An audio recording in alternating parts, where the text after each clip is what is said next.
You are listening to Radio Long Island City, recorded at our studios near Hell Gate, 9 kilometers north of the Harbor Hill Moraine. And now, the Observatory. The Observatory, Monday the 27th of October 2025. It is 35 days after the fall equinox. It is 55 days before the winter solstice. By the French Republican calendar, it is the 6th day of Brumaire, the day of the heliotrope, the heliotrope. The sun rises today at 7:21 a.m. Solar noon takes place today at 12:40 p.m. The sun sets today at 5:58 p.m. Civil twilight ends at 6:26 p.m. and nautical twilight ends at 6:58 p.m. The length of daytime today is 2 minutes, 27 seconds, shorter than yesterday. The moon is in its waxing crescent phase and is 31% full at midday.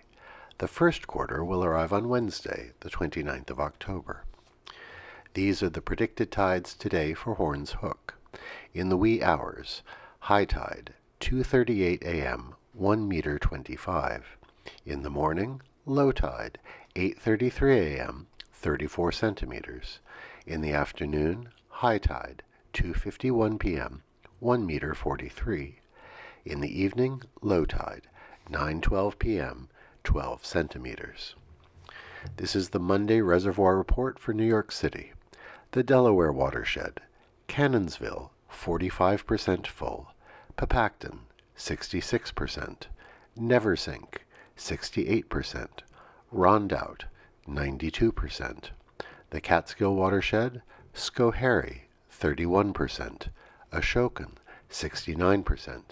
The Croton System, 94% full. In our shared realm of plants and animals, some weeks ago we reported on the gardens in the neighborhood planted in the front and backyards by Bengali families. Verdant and well tended, they use the humblest of materials to produce great quantities of food. Now that the season is winding down and plants have finished their cycle and given up the last greens, eggplants, peppers, and bitter melons, it's striking to see these gardeners systematically clearing their beds and planters. Unlike other gardeners who let plants sag and droop, these tidy plants people are careful to clear out the old and compost the decaying plants. This leaves their gardens neat, clean, and ready for the spring plantings to come. Commemorations. This day in the year 1275 is the traditional founding date of the city of Amsterdam. It was on this date that Count Floris V of Holland granted the inhabitants of what was then called Amstelledam the right to travel freely around the county without paying tolls at bridges, locks, or dams. His letter is the first time the town was thus named in a legal document, and the economic rights Amsterdammers gained began the process of making it a center of trade and commerce. Happy birthday, Amsterdam. On this day in 1682, William Penn arrived aboard the ship Welcome to found the city of Philadelphia. Although he had received a charter from the king to found the new colony, Penn was particularly concerned to deal well with the Lenape, and he made a treaty with them. His heirs were less scrupulous. Nonetheless, a great city would be built between the Delaware and Schuylkill rivers. Happy birthday to the city of brotherly love. Today is also the birthday of the New York City subway. On this day in 1904, the first line of the Interborough Rapid Transit Company, or IRT, opened to the public. The line ran from City Hall to 145th Street. The fare was a nickel. The IRT would later be merged with the BMT and IND to form the subway system we know today. On this day in 1955, the film Rebel Without a Cause had its premiere in Los Angeles. The angsty teenage drama starred James Dean and Natalie Wood.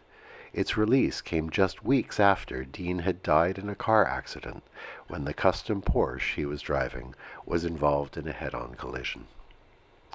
On this day in 1982, China announced its population had reached over 1 billion people.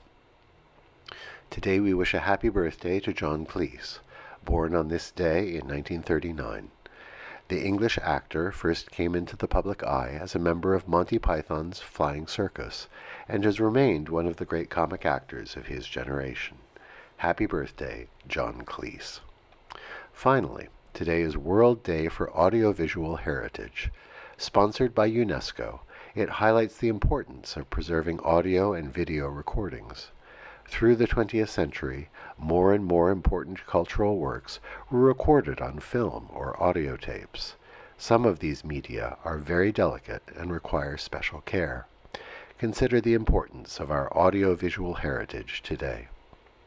And that is the Observatory, Monday the 27th of October, 2025.